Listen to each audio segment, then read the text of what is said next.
Hello and welcome, everyone. I want to introduce you to Howard Saslow. He's the VP of Operation of Classic Homes of Maryland. Now, I went to your website. I checked everything out. I looked up the company. I was astounded. Just everything I saw on your website, Howard, it was actually spectacular. Like a home that you don't even think is real. It's so astounding. And then I go a little deeper in your website and I see all these awards that your company has won over the years. It's not just like you build homes. I mean, you build masterpieces. Can you tell me about this company, how it came into existence and your role in it? Yeah, so I've been here since 2017, but the company's genesis was 2006, just before the financial crisis. The company is owned by husband and wife team Dinesh and Amita Jain. The family has roots in the home building business across the river in Virginia. There's another company, Classic Homes of Virginia, that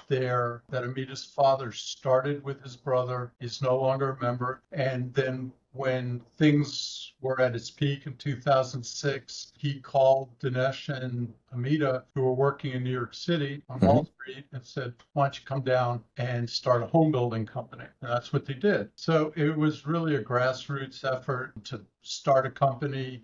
They did model some off of Classic Homes of Virginia, but it's truly their company, and they started with their vision. Now, in its genesis, Classic Homes of Maryland was what they referred to as a value builder. A lot of house for the money.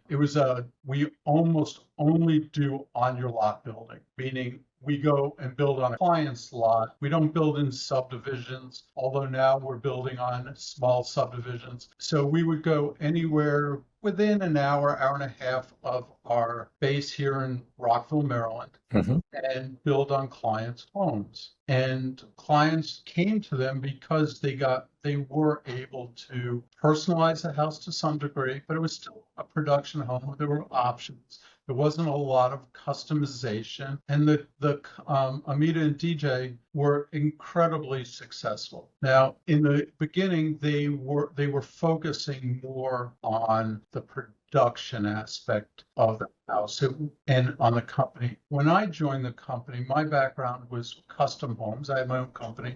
50 years, design build. And I don't know if they knew what they got when they brought me on board, but I think they were getting bored, particularly with the production homes, but also the market was changing. When you're spending as much as people are spending here in the Bethesda or Potomac market, they don't want to hear, no, we can't do that. They don't want to hear, nope, sorry, you have to use that. So we were forced to do more customization. And since that's something that I love, it was easy for us to go in that direction. And I'm very grateful to Dinesh and Amita for allowing me the flexibility to push us in that direction. That's fantastic. And so when did that shift or change occur? I'm going to say probably 5 to 6 years ago. I've been here 8 years, a little bit over. Certainly, it took a couple of years for me to earn trust. Yeah. To make sure it was a good fit and to gently, maybe not so gently, push us in that direction. But the one thing that we needed to do in order to achieve that is we needed the team to evolve in terms of the institutional knowledge of the team members. And more importantly is we needed to bring in architectural designers that were capable of making those changes. So the first thing we did is we hired a architectural design manager, somebody who had an architecture background that could build a team that could actually start developing better house plans, better designs, more designs that were trendy. A lot of our older plans were a little long in the tooth, perhaps, much more traditional, and the market was trending towards a more modern, contemporary. Right. So we did that, and then we hired a couple of architects under him, or designers, one who did get his registration and one who's in the process. So that really helped elevate us. The second thing we did is we started partnering with outside architects, and we have 2 architects we work with now. When a client comes to us and really wants a one-of-a-kind home, we outsource that to an established architectural firm. Very And that good. helps us elevate our offering that much more. Now, how has this enhancement impacted the company of being able to provide much more dialed in, needed, and wanted for the customer? How has it impacted things? It's been a struggle because for a couple of reasons. One, the transition, part of that pivot wasn't just to say, hey, let's build custom homes. Right. Custom home experience is very different than walking into a subdivision with a large national builder. They're product centric. They're product centric all day long. That not to imply that they don't care about their client, but they're focused on their product. When you transition to a custom home environment, now you're transitioning to a customer centric environment. You don't come out of the gate saying, how much money you want to spend, what's your budget? You come out of the gate saying, tell me about you, tell me about your family, tell me how you live, why are you making this decision? So training a team to be much more sensitive to the needs of the client, Mm-hmm. learning how to communicate, learning how to recognize that not all clients are the same. And Right. very often you have to alter your approach to how you communicate with that client. And that's been hard from the top down to learn that. I can only imagine how difficult that has to be because, especially if you're used to this is what we build with minor modifications to an entire different shift of what do you really need and want, and being able to answer their questions and their originations and their desires against what is even possible to build. Did it require different personnel to come onto the team who are able to handle those kinds of things? Yes, most definitely. So I'll give you an example. Our project managers are the way that, and we called them project managers, but really they were more order takers. And as the project management position evolved to where it is today, we did go through several iterations of employees left or we had to replace them and bring in project managers that had more experience in the industry, also knew how to communicate, had a better background in building science and building technology, design. Unfortunately, there are very few people out there that are good at everything. So part of it is having a better architect on staff, having a really good estimator on staff that knows what questions to ask, having a project manager that is knowledgeable enough to do a deep dive when a client says, I want something, is to say, all right, help me understand what you're trying to achieve, instead of just saying, okay, no problem, I'll get you a price. Absolutely. Absolutely. So the team approach, building that team is incredibly important to the success of the company. Now, the project manager, that person liaises very tightly with the owner from beginning to end, or is there a point where something gets passed off to another? So that's one of those things that is part of evolution. They never truly disengage. Right now, even though my title is VP of Operations, I stepped in and I'm the point person for all new leads that come in. So I'm selling the house, and I do not like the word sell because that's not how I view myself. Okay.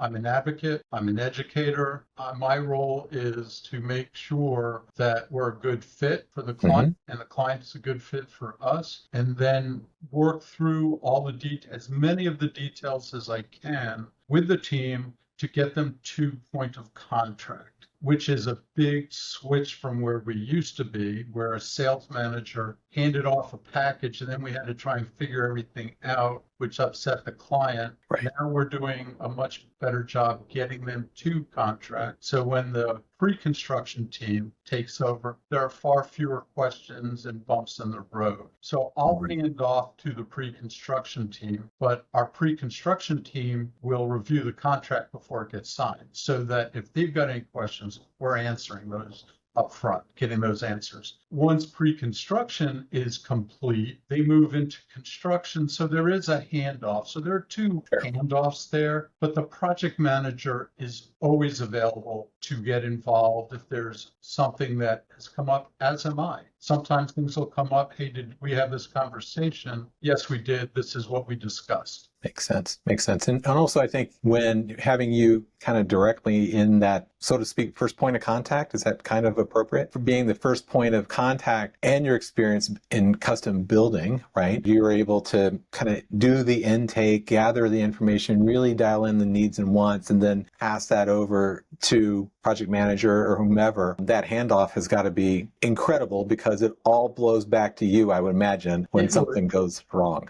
right? Oh, yeah. Yeah. Absolutely. Yeah. So after a couple of times of like, well, I don't know. I'm not saying it ever happened, but you get hit a few times. It's like, okay, I'm going to change my operation somehow. How do I do things, or how do they do things? Is that an area that led to kind of, if you want to say, a retraining, or was it when you were passing the ball that you had problems at that level, handling the customer? Not to say you ever had problems, but like at this higher level custom game that you're in, is that an area is that a point person that you needed to find?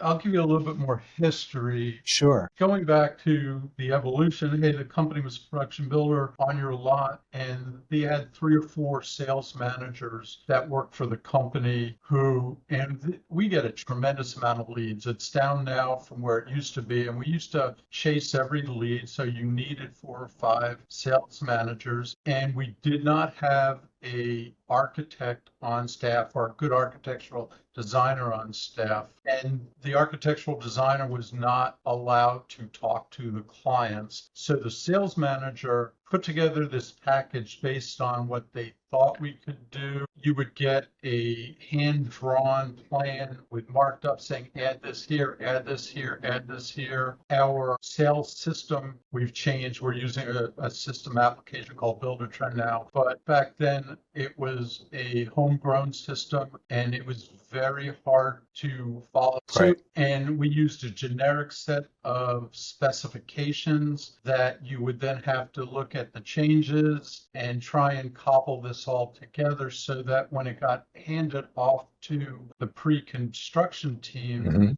it was almost starting from scratch. We would meet with the client, and the client would say, well, that's not what I wanted, or that's not what I said, or I spoke to this person, this is what they said. And then you would go back and they'd say, well, that's all I knew, and that's what I thought. And so you were starting from scratch. So now you had a client that was upset, potentially. And you spent a lot of time trying to pull all this information together. And quite frankly, and this is something that I would advise any company, is to break down the silos. Involve all aspects of the company at some level in ensuring that what you are selling works. Right. Okay? Because if you don't, you're creating a huge hurdle for everybody, which impacts everybody's mood around the office. Everybody, they're frustrated, they're angry. Sure. You very often hear, especially in home building, well, production and sales don't get along. There's 3 legs of the stool: administration, production, sales. And none of those guys ever get along because they're all at loggerheads. But you don't need to be. That's right. Especially in a small organization where I can walk right next door and talk to the estimator, and they can walk next door to me and say, what are you thinking here? Right. Got to break down those silos. Yeah, you truly do. And from a point of view of like the impact of the PR, and I could just imagine, someone's having a home built. That's a process. It'll take a while. And somehow it starts out a little on the wrong foot. Someone's going to say, how's the house coming along? I don't know. We'll see. It's like, so those little comments that get made or could possibly be made have a big impact. So making sure everything coalesces has got to be significant. What do you find to be the most frustrating part of being the VP Ops for this company, or just in construction in general? What do you find as being the most challenging for you? Human resources. Isn't it always? Yeah. We're a people business, both internally and externally. I'm sure your listeners have heard this. When you're talking about a customer, you're not always just talking about your end user, the customer you're building the home for. Your customers are internal. They're everybody you work with in the company, and they're your external customers, your vendors, your contractors. And if you don't pay attention to the health of all those relationships, you can't just focus on the end user. You have to focus on each relationship, Sure. which means that sometimes there's drama, sometimes there are personality clashes, and we've had those. I've been in the middle of some. Sometimes there are things that come out of right field and you go, oh my God, where'd this come from? Sometimes even the best employee walks in one day and says, sorry, but I'm leaving. So it's managing all that and keeping it going straight and forward. The other thing is you get caught up in the day to day, and very often you lose sight of the fact that all business has to move forward. It has to adopt new products, new trends, new technology, and staying in sync with those while you're still trying to take care of what's happening today. We lose sight of that very often. And it's investing yourself, your team in growing together wherever the industry is going. That's very good. You're bringing people with you, right? They're not casualties along the way to getting to your end destination, right? And then they stay with you because, I mean, certainly personnel, but bringing on new personnel, retraining them, orienting them to the company. That if you nurture them, you plant the seed and water them, take care of them, they'll grow with you and they'll be a part of your organization moving forward. Then with what you guys have created and the homes that you build, how many homes do you do generally, a year? We're targeting 10 to 15, which is Very down. good. At our high point, we're at like 27 to 30, but those were smaller, more production oriented. The larger homes, the more complex homes, take more resources. They also, for me anyway, and I think for many here, and I just got off the phone with a client he should be signing a contract. He said 99.1% there, but I'll wait to see. I never count my chickens. Anyway, he said, we're going to be so happy when we move in this house because there's nothing that we've asked for that you've said no to, that you haven't been able to accommodate our wishes. And there are very few builders that can actually do that and do it well. Right. Probably many can say things, but who can deliver, right? That's a whole different story, right? That's the thing that drew me. Not only do you guys do great work, but it's recognized. You've won many awards, and that has to probably have an impact on people choosing you over others, I would assume. I've never had a client say Really? that I'm really impressed by your awards, and they're in our conference room. I think many of the awards, even though we put them on our website, they're industry specific, so people in the industry know about it. They don't necessarily resonate with our clients. What resonates, just like with you, are the pretty pictures, the ooh, the ah. That's right. What also resonates is that we do have a good reputation, and I can let a client have a client call almost any of our past customers and have them get good feedback, a good review. And we're not perfect. We're not No, perfect. but yeah. We've had some homes that, didn't turn out as well as the relationship didn't turn out as well as we wanted.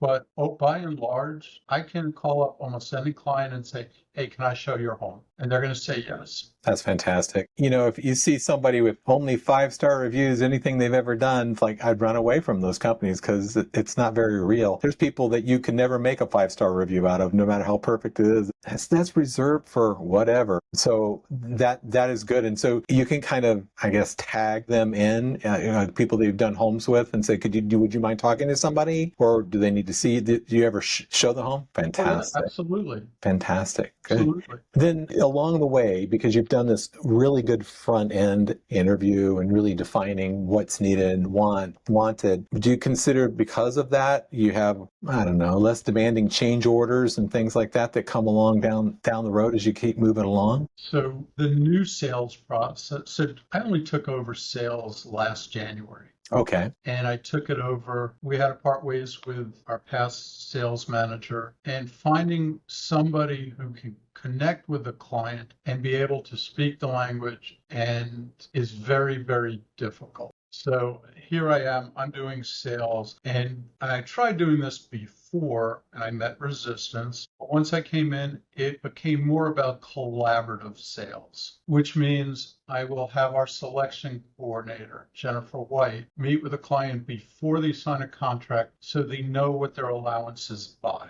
They Mm-hmm. bring Tim Moser in, who's our senior project manager, to meet with the clients, to hear what they're saying. He may show them a home as well. So I involve other members of the team in the sales process where appropriate, that they become familiar with the client becomes familiar with the team, and we start to extract from the client more information because we all look at things differently. If I review a set That's of true. clients, I'm looking for certain things. Tim looks for different things. Jennifer, Melanie, who's a project manager, she's going to look at things through a different lens. So when you pull all that together, you get a much better picture. So that collaborative sales effort and it's still evolving a little bit, Mm-hmm. is by the time we turn over that contract, the majority of what you would call change orders are really selections. Maybe an Okay. upgrade in appliances, upgrade in hardwood flooring. We're not making too many structural changes, maybe adding a window, but all that work has happened before, so we can really get into the meat of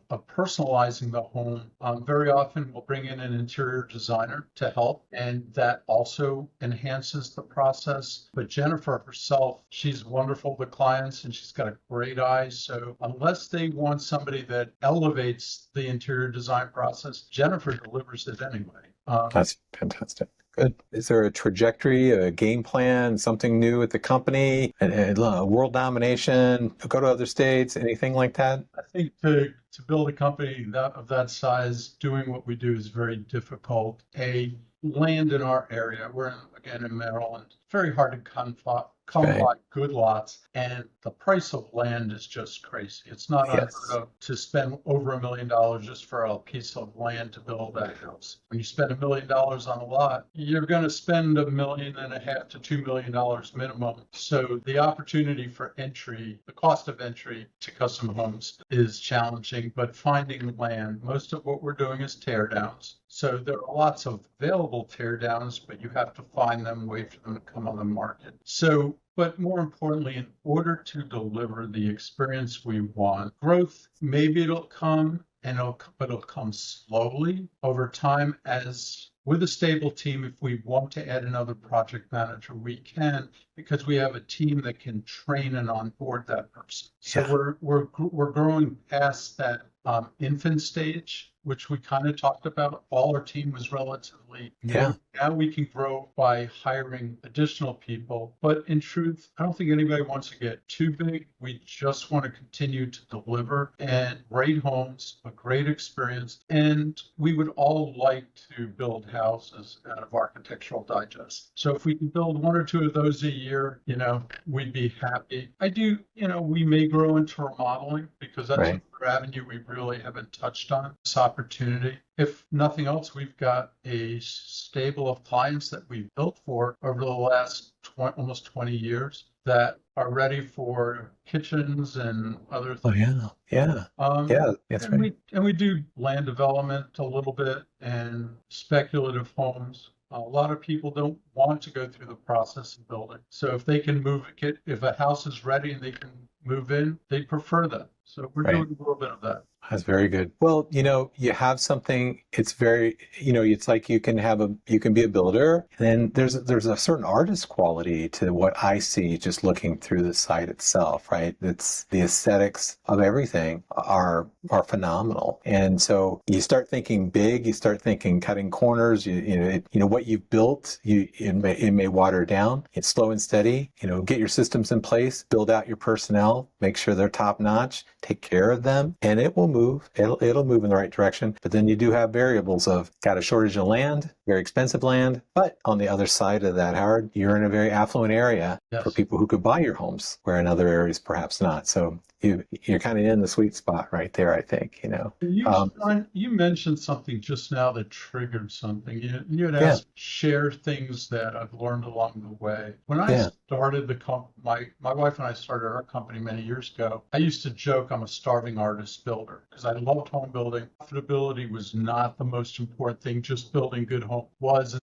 After a while, you start saying, all right, I got to eat. So yeah, you recognize that you're a business person who builds homes, but you don't want to lose that passion for building and creativity. So my recommendation to anybody, regardless of their industry, is to balance both. Is balance your passion with the need to run a profitable, process-driven company. That's right. That's right. That's really great advice. When I worked in private equity, my background is healthcare physical therapist by training. And the line I would give is like delivering high quality care in a fiscally responsible manner. You can swing all the way over here, great care, and go out of business. You can go over here and terrible care, and you get to go to jail, right? So it's like being able to deliver high quality care, fiscally responsible. But you put the customer first, and the bottom line tends to come. But you got to look at it, right? You got to pay attention to it, right? So Howard Saslow, VP of Operation, Classic Homes of Maryland. Thank you so much for being on this podcast, getting the insight. You got to check out this website, Classic Homes Maryland. Howard, are there other ways that people reach you and your company except maybe through the website? Website's the number one. People reach out on occasion through LinkedIn. We do have an Instagram page and a Facebook page, but 99.9% of people are going to reach us through our web. Yeah, and you can tap into those things from getting onto the website itself. But it's a beautiful work of art. You've got something as a company to be very, very proud of. Putting together an environment that's just an ideal situation. When you look at how long you spend in a home, enjoying every moment of it is incredible. So, Sean, me too. I really enjoyed this. Thanks for reaching out. It was a pleasure.